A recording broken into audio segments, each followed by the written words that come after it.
خب میخوام در مورد تحقیر کردن بگم و انواع تحقیر کردن هایی که توسط زوجین انجام میشه. گاهی به یک جر و بحث خیلی ساده و عادی بین زن و شوهرها باعث میشه که اونها همدیگر رو تحقیر بکنن. شاید اول با انتقاد انجام بشه ولی کم کم شروع میکنن به توهین کردن همدیگه و یکی از اون موردها میتونه این باشه که یک نامگذاری توهین‌آمیزی دارن، یعنی همدیگر رو با الفاظ زشت و توهین‌آمیز صدا میزنن: احمق، نفهم، آشغال، اینجور چیزا.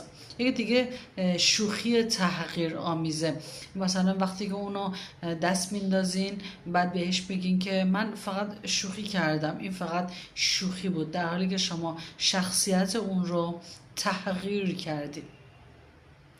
یکی دیگه میتونه مسخره کردن باشه، اینکه شما با حرف هاتون کارهایی که اون انجام داده رو مسخره بکنید و در واقع با زبان بدنتون اداش رو در بیاریم و یا با حالت چهره یا به هر حال زبان بدن یا هر چیزی مسخرش بکنین یا به هر حال شکلک در بیارین. اینها انواع اقسام تحقیرها میشه که تو یک رابطه زناشویی اتفاق میفته.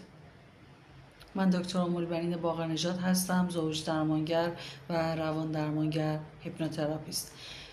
ممنون میشم که ما رو حمایت بکنید، هم در کانال اینستاگرام و هم در تلگرام و هم در یوتیوب. 0990 168 0300 راه ارتباطی ما با شما عزیزان. ممنون میشیم که پیج ما رو به عزیزان خودتون معرفی کنید. سپاسگزارم.